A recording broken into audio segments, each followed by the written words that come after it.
তো আমাদের আজকে টপিক হচ্ছে আনইনফর্মড এর ইউনিফর্ম কস্ট সার্চ। এটা কিন্তু একদম মূল ক্যাটাগরি না, এটা হচ্ছে একটা সাব ক্যাটাগরির মধ্যে ফেলছি আমরা, ঠিক আছে। মূল ক্যাটাগরির মধ্যে ছিল বিএফএস ডিএফএস, এটা হচ্ছে একটা সাব ক্যাটাগরি। তো আর ইউনিফর্ম কস্ট সার্চে কি হয়, লিস্ট পাথ কস্ট, ঠিক আছে।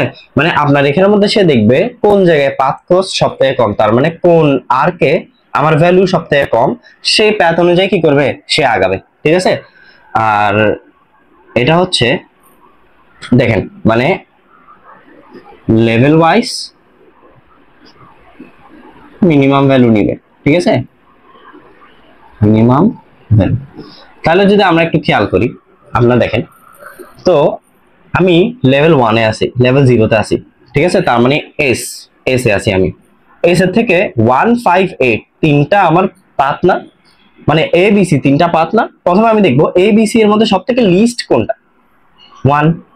এই যে এস এর থেকে 1 এ গেলাম, এস এর থেকে এতে গেলাম। এখন 1 থেকে আমার কোথায় যেতে হবে, জিতে। মানে ধরেন আমি এই পসিবিলিটি নিলাম, এস এ আমি গোলে যেতে হলে কোথায় যেতে হবে, জিতে না। তাহলে এস এ জি, তাহলে আমার পাথ কস্ট কত হলো, 1 + 9 = 10। এখন দেখেন আমার এখানে আর কি আছে, এস বি জি। তাহলে আমি যদি দেখি, তাহলে পাথ কস্ট কত, 5 + 4 = কত, 9, ঠিক আছে। তাহলে দেখেন এরপরে আমাদের কি আছে, এস, এই যে জিতে যাইতে হলে আরেকটা প্যাথ এস সি জি। তাহলে 8 + 5 = কত, 13 না। তাহলে এই তিনটার মধ্যে মিনিমাম কোনটা, এটা মিনিমাম না, মিনিমাম পাথ কস্ট, মানে মিনিমাম সব থেকে মিনিমাম পাথ কস্ট কোথায় আসতেছে, এসবিজি তে। তাহলে এটাই হচ্ছে আমার রিকোয়ার্ড পাথ, মানে এই পাথ দিয়েই আমি যাব, কারণ এখানের মধ্যে আমার সব থেকে বেশি মিনিমাম কস্ট, ঠিক আছে। এই মিনিমাম কস্ট হইলেই সেটাকে কি বলতেছে, ইউনিফর্ম কস্ট সার্চ বা ইউসিএস। আচ্ছা, এটার একটা ফর্মাল রিপ্রেজেন্টেশন আছে, ঠিক আছে। আমরা ওই ফর্মাল রিপ্রেজেন্টেশনটা এখন দেখব। রিপ্রেজেন্টেশন আবার আগের মতো, এক্সপ্যান্ডেড নোড, ওপেনে আমি একটু জায়গা বেশি রাখতেছি, আর এটা হচ্ছে ক্লোজড। খেয়াল করেন একদম স্টেপ 1 এ কেউ কে এক্সপ্যান্ড করি নাই, তাহলে এস 0 তে থাকলো না। মানে এখানে দেখেন এর আগেগুলোতে আমরা পাথ কস্টগুলো লিখি নাই, বাট ইউনিফর্ম কস্ট যেহেতু, ঠিক আছে, ইউনিফর্ম কস্ট যেহেতু আমাদের কস্টের উপর বেস করে যাচ্ছে, তার মানে আমার কস্টটাও কি করতে হবে, পাশে লিখে দিতে হবে। আর ক্লোজড, এখানে আমি কেউ কে এক্সপ্যান্ড করি নাই, তাহলে ক্লোজটা একটা কি আসলো, এমটি সেট। এবার আসি 2 নম্বরে। এখন দেখেন এখানেই বোঝার বিষয়, 2 নম্বরে সব থেকে লিস্ট কে, এ না, ঠিক আছে। তাহলে দেখেন আমি এস এর থেকে কোথায় গেলাম, এ, তার মানে 0 + 1 করলে কত আসে, 1 না। তাহলে এ এর ভ্যালু কত আসলো, 1। তারপর B5, এই যে কাকে কাকে পাচ্ছি, আর মানে 0 এর সাথে 5 যোগ করলে কত, 5, আর 0 এর সাথে 8 যোগ করলে কত, 8, C8, বুঝছি। আচ্ছা, এরপর 3 নম্বরে আসি। 3 নম্বরে দেখেন আমি এ থেকে কাকে কাকে করতেছি, ডি ই জি কে না। তাহলে দেখেন এর মধ্যে অলরেডি 1 আছে, তার মানে এ থেকে ডি তে যাইলে আমি ডি কত পাচ্ছি, 4। এ থেকে ই তে গেলে আমি ই কত পাচ্ছি, 1 + 7, 8। আর এ থেকে জি তে গেলে আমি কত পাচ্ছি, জি 10। এটা আমরা পাচ্ছি, এটা এখনো এখানে লিখি নাই। কেন লিখি নাই আমি বলি, এটা আর এটা সর্টিং অর্ডারে লিখতে হবে। কেমনে, ধরেন এই যে 5 আছে, 8 আছে, এখন 4, 5 আর 8 এর চেয়ে ছোট না, ছোটটা আগে থাকবে। এই যে এ কে যেহেতু আমি এ কে ধরে গেছি, তাহলে এ এখান থেকে পপ হয়ে গেল। আচ্ছা, এখানের মধ্যে একটা জিনিস লিখি নাই, সরি, এখানের মধ্যে আমরা এস কে এক্সপ্যান্ড করছি, আর ক্লোজ টিকে যাবে এস। আর এখানে আমরা এ কে এক্সপ্যান্ড করছি, ক্লোজ টিকে যাবে এস এ। আচ্ছা, তাহলে দেখেন এই যে 5, 8, 4, 8, 10, তাহলে 4 সব থেকে ছোট, তাহলে সব থেকে ছোটটা আগে হবে। তারপর সিরিয়ালি আমি জাস্ট ছোট থেকে বড় অনুযায়ী লিখবো, D5। তারপর আমাদের কে আছে, C8, ঠিক আছে। তারপর আমাদের কে আছে, E8, E8।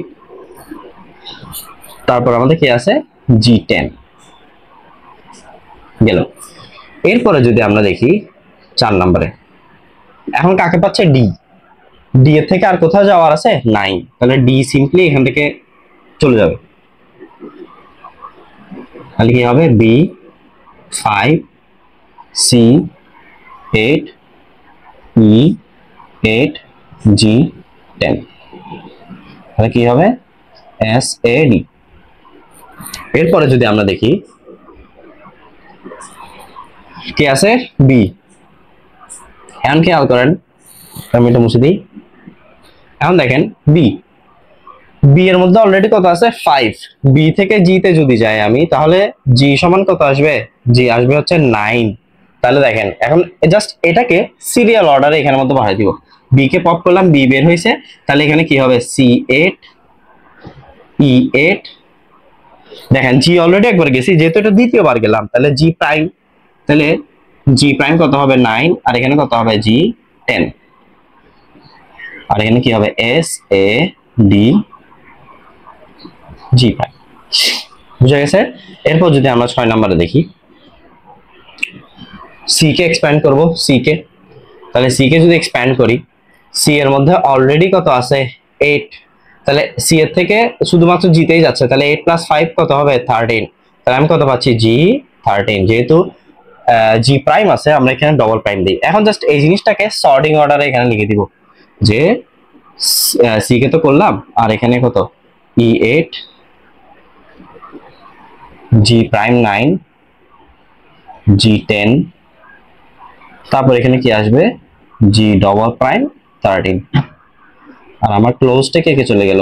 S A D. এখানে জি প্রাইমটা ভুলে লিখছি আমি, এখানে হবে বি।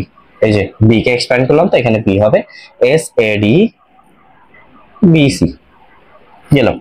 এরপর আসি 7 নাম্বার। 7 নম্বরে কাকে এক্সপ্যান্ড করতেছি? ই কে। ই এর থেকে আর কোথাও যাওয়া নেই, তাহলে ই এখানে থেকে সিম্পলি পপ হয়ে যাবে। আর এখানে কি আসবে? জি ডবল সরি জি প্রাইম 9, তারপর হচ্ছে কত? জি 10, তারপর হচ্ছে জি 13। তাহলে এখানে কি আসবে? S A D B C E. ঠিক আছে? এরপরে আমাদের দেখেন, এই যে গোলে আমরা রিচ করলাম, তাহলে এই জি প্রাইমকে এখান থেকে পপ করবে। এখানে কি থাকবে? জি 10, জি ডবল প্রাইম 13। এখন দেখেন গোলে আমি রিচ করে ফেলছি না, এরপর আর কোনো সার্চিং হবে না, এখানেই হচ্ছে আমাদের সার্চিং শেষ।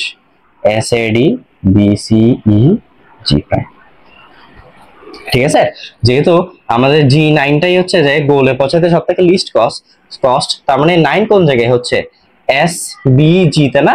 তাহলে এটাই হচ্ছে আমার রিকোয়ার্ড পাথ। এটাই হচ্ছে আমাদের ইউনিফর্ম কস্ট সার্চের ফর্মাল, যেটা আমি বলি আর কি, ফর্মাল রিপ্রেজেন্টেশন। আশা করি আপনারা সবাই বুঝছেন।